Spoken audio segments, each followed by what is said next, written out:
Hi everyone, welcome back to my channel. Today I will explain about Sumerian and demon Pazuzu. Who is Pazuzu? Pazuzu is a fearsome demon who was introduced first through Sumerian mythology.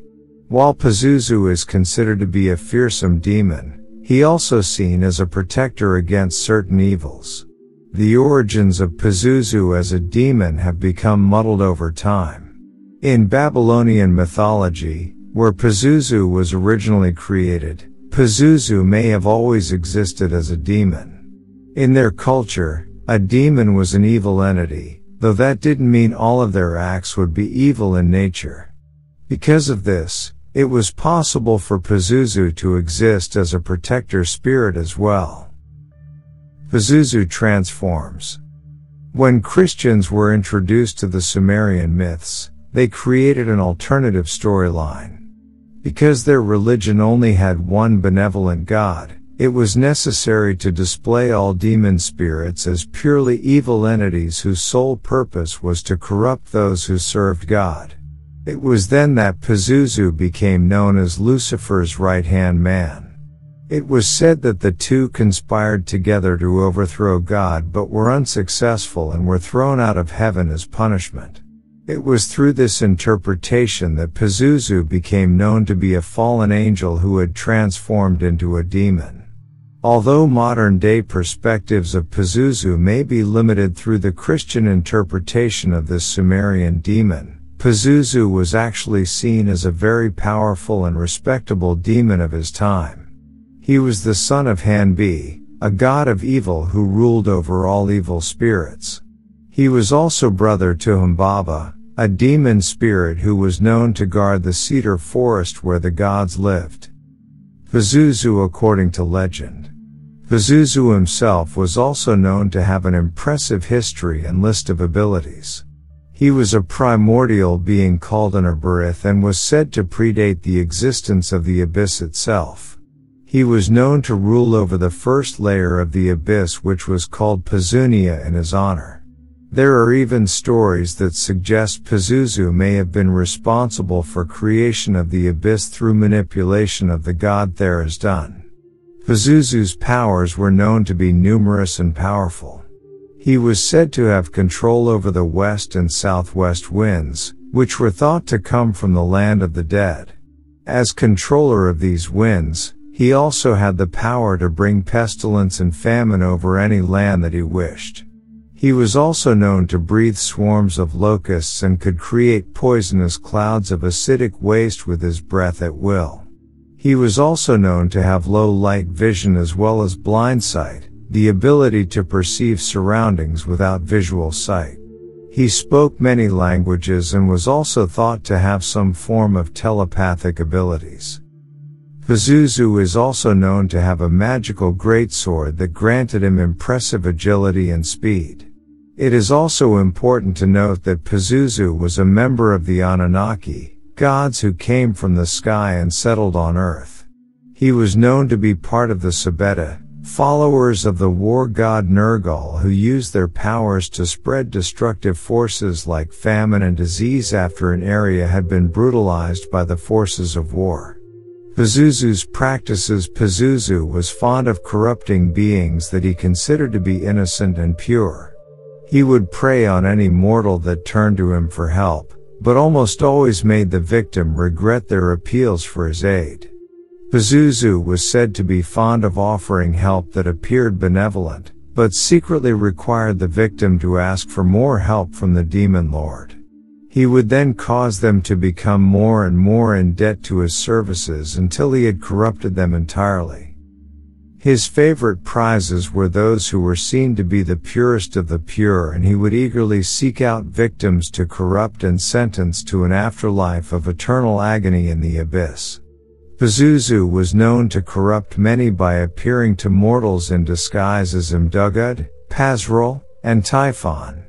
He would grant the prayers of those who sought his mercy and often used these victims to spread cults and worship in his name. It was said that if one was to invoke the name of Pazuzu 3 consecutive times, he would be able to read the thoughts of the person trying to summon him. He could then appear next to them when he wished and often granted their wishes to make them feel indebted to his services, though the cost would be great. It was thought that Pazuzu used these tactics to spread his influence to whole communities. Pazuzu's followers. He also had many worshippers among evil flying creatures. Those who were thought to worship Pazuzu included the following. Kenku. Kenku are thought to have evolved from avians but are largely humanoid in appearance. They have the head of a bird and humanoid arms and legs, though their hands and feet were given bird-like claws and talons. Kenkus are known to be selfish and are always scheming for ways to acquire wealth and power. Unlike most avian hybrids, Kenkus are not able to fly. Harpies. Harpies were evil avian humanoids with the capability of flight. They were often pictured as having a female upper body with a reptilian lower half that ended in the sharp talons of a bird. Harpies are known to have magnificent wings, but are considered to be unclean creatures. They are known for their irresistible songs that acted as charms to lure their victims to certain death. Gargoyles. Gargoyles are evil creatures that enjoy inflicting pain on other creatures. They are often described to eat their victims alive to enjoy hearing the screams of the subject they tortured even though they don't need food to survive. It is common for gargoyles to work for evil masters. Sometimes they are paid with treasures, but most gargoyles will serve an evil purpose so long as they are able to hurt and torture others. Manticores. Manticores were large hybrid beasts with the head of a man and the body of a lion. They were also described as having wings like that of a dragon. Manticores were thought to be impossible to kill and were known for their great love of human flesh. Wyverns. Wyverns were large winged lizards that were similar in appearance to dragons, though not nearly as intelligent. The creatures were known to be poisonous and had sharp teeth and claws. They were often used as mounts. Wyverns. Wyverns were large winged lizards that were similar in appearance to dragons, though not nearly as intelligent. The creatures were known to be poisonous and had sharp teeth and claws. They were often used as mounts. Fae. Fae are considered to be any type of creature with supernatural abilities that exemplified or inhabited natural wonder. Not all Fae were evil, but it was thought that many evil Fae worshipped Pazuzu. Dragons. Dragons were magical creatures with impressive powers. Not all dragons were evil, but it was thought that evil dragons, like chromatic dragons, were worshippers of Pazuzu. Sumerian perspective of Pazuzu. Many question why the Sumerians would risk invoking the spirit of Pazuzu if they knew him to be an evil entity. It is likely that the answer lies in their belief system. Those who worshipped Pazuzu or prayed on his behalf often believed that as long as they offered the demon sacrifices and were careful in their practices, Pazuzu would use his wrath against their enemies instead of themselves. Many who worshipped Pazuzu were known to carve small statues or idols of the demon lord to invoke his protection. It was thought that because Pazuzu was a powerful demon, he could be invoked as protection against equally powerful demons or the wrath of the gods. Ancient Sumerians would carve or create images of the beings of the underworld they intended to summon because they believed that carving the image of the chosen demon would capture their attention. It is important to note, however, that no large statues of Pazuzu were created for fear of bringing too much attention to the creator. Instead, small figurines and amulets were made. It was thought that small figurines would be large enough to capture the demon's attention, but small enough to ensure that this attention was rewarded with protection.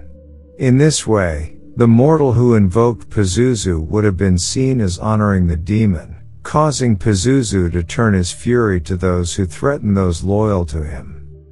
While the image of Pazuzu was sometimes used to invoke protection against the southwest wind he was known to control, He was more often called upon to protect expecting mothers and young children against the wrath of the demon goddess Lamashtu.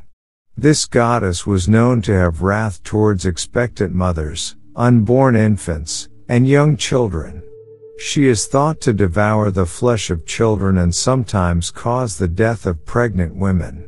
According to legend, Lamashtu was once the lover of Pazuzu.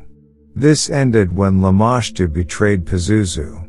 As punishment, he blinded the demon goddess and banished her to the 503rd layer of the abyss, known as Teremur.